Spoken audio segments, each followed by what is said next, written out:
Good morning, girls. In the last session, we started to learn how to declare a variable, right, and how to assign a value to that variable. Let us continue the same topic. Here, you can specify the null value for a variable, right, using or you can set the not null constraint for a particular variable. If you use the not null constraint, you must explicitly assign an initial value for that variable. It is a good programming practice to initialize variable properly. Otherwise, sometimes program would produce unexpected results. Okay, here you can see the code, one example which make a use of various types of variables.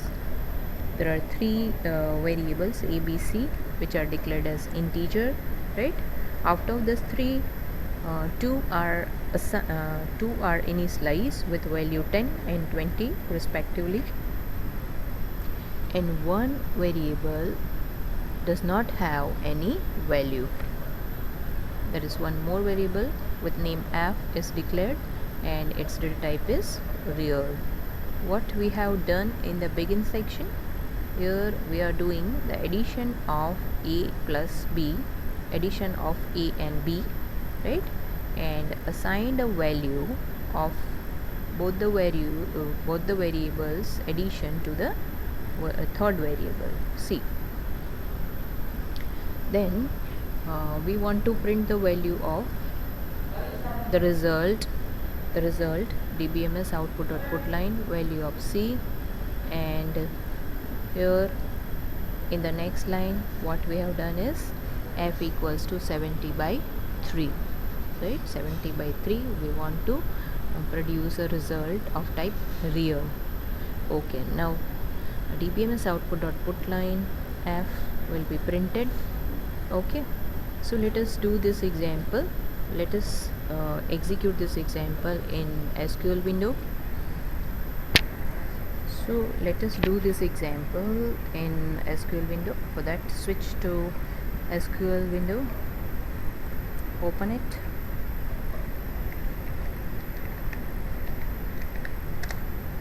and set the variable, set server output on.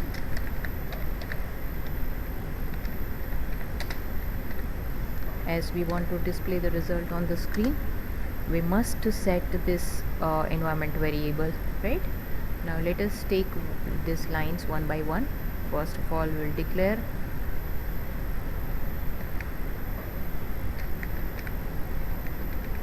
a declaration section. Here the name of first variable is a and its data type is integer. Here we will assign a value to this variable, initialize this variable with 10. Take one more variable, the data type is integer and the value is GER, yes, value is 20. Okay, one more variable of same data type, c, integer and semicolon, then f is declared as real. Now begin section, begin, c is equals to a plus b,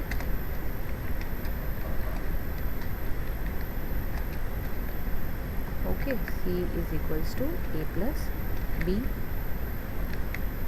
and next we will write dbms output line value of c we want to print on the screen.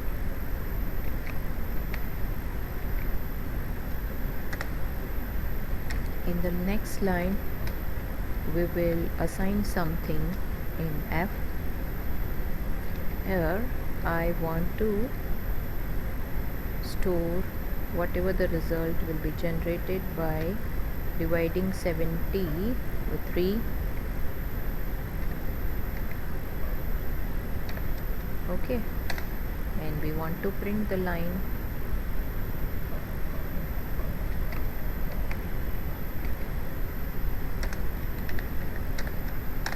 end of this section.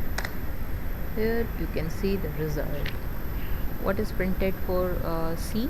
C is equals to 30 and F equals to 23.333333, something like that, right? Our procedure is successfully run. So it is depend on the type of variable. Here F is declared as real, right? So we got the precision. Comparatively, the precision of F is more than C because C is declared as integer, right? And this is our example number 9.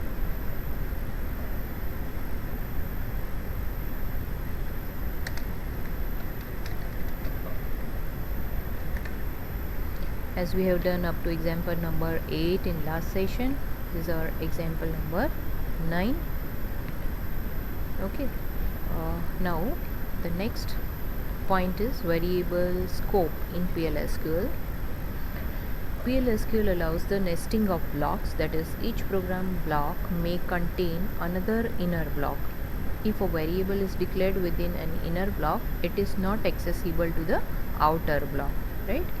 If you create a nested Pls Sql block, the variable which is declared inside the inner block, that value cannot be accessible outside the inner block, means we cannot access that value in an outer block. However, if a variable is declared and accessible to the outer block, it is also accessible to all nested inner blocks. There are two types of variable scope. One is local variable and second is global variable. Variables declared in an inner block and not accessible to outer block is called local variable, whereas the variable which is declared in the outermost block or a package is called global variable. Let us try to understand these two terms through an example. Here you can see the example which shows the usage of local and global variable in a simple form, right? Here we'll take one declare section. There are two variables declared, number 1 and number 2, namely number 1 and number 2. Its data type is number and the data type of second variable is also number.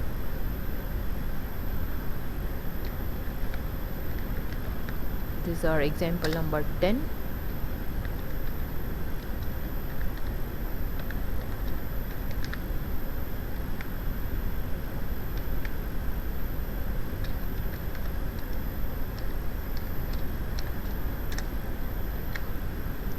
Num2, again number, value is 85,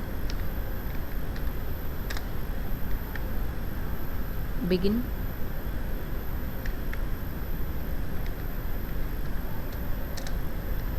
In this section we want to print a value of outer variable number 1. Okay, in the same way we want to print a value of another variable number 2.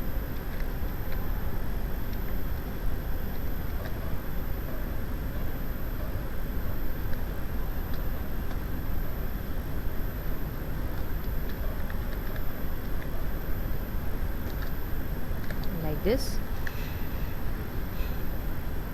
Now declare one more section inside the begin block.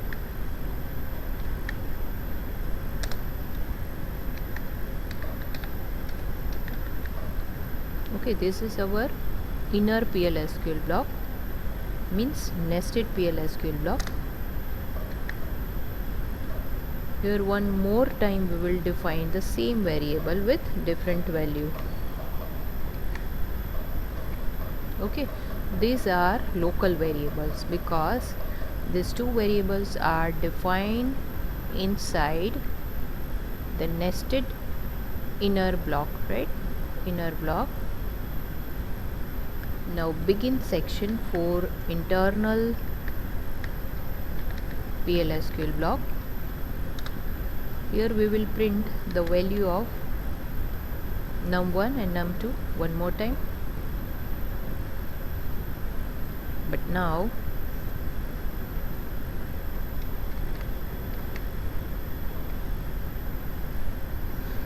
This will display the value of variable which are declared inside the second block, right?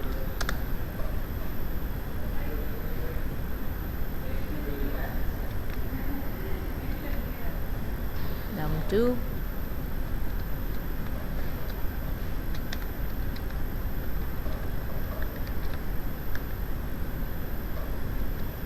and semicolon. Now here we will end the section, inner block, end of inner block. One more time we will print end.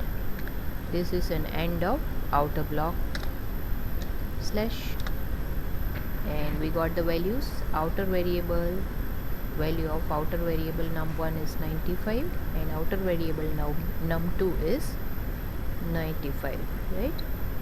And the internal block, where again we have defined the variable with the same name, okay, and we printed the value of both this variable.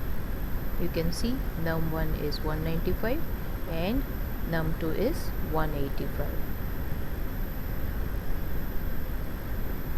Let me show you the same practical one more time, this same example one more time. Here, after ending the section, innermost section, we will again print the values of outer variable over here, and then we will end the section, outer section, by typing end keyword slash. As you can observe, the values printed by Pls Sql code, right? First two variables values are of outermost variables, then inner variable num1 is 195, inner variable num2 185. After ending this section, if you try to print one more time the values of num1 and num2, this will give you a global value 95 and 85.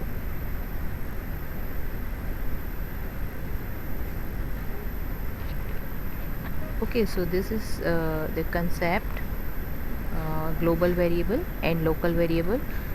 As you can do in other programming language, here also you can declare global and a local variable, right? This is an example number 10.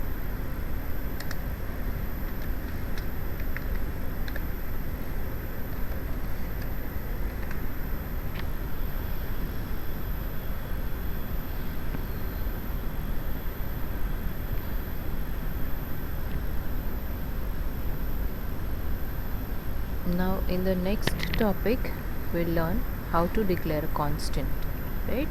How you can declare a constant number.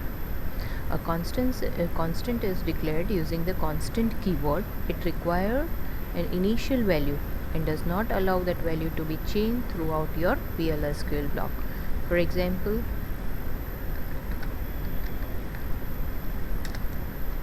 pi, I want to declare this variable as a constant variable, constant number,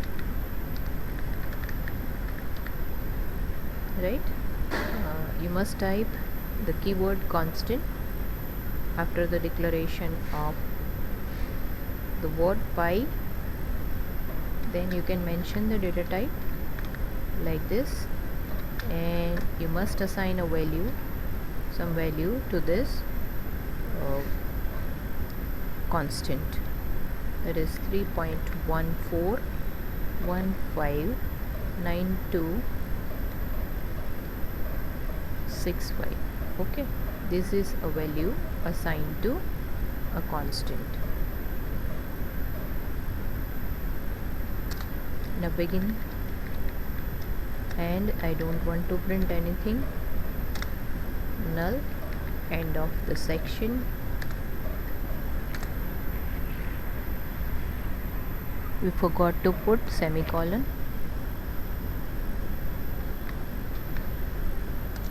Begin, then null,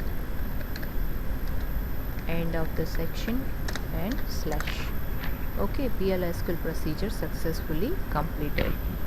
Here we are not executing anything because this is just an example of how to declare a constant in Pls Sql block.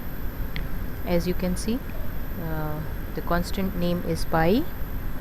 Immediate after the declaration of constant, we will write a constant keyword, then the data type of this constant, and then equals to assignment operator, and then value for this variable.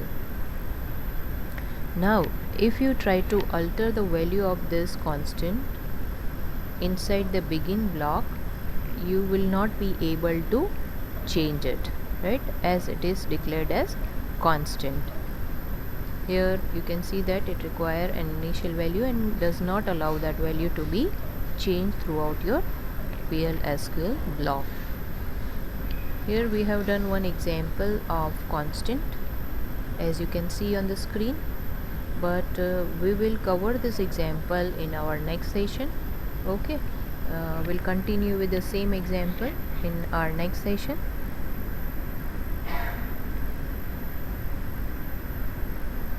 Here we want to find the circumference and radius of a circle, so it is better you prepare with the equation of how to find the radius or circumference or diameter of circle. Okay, in the next session we will discuss the same example. Till then, thank you.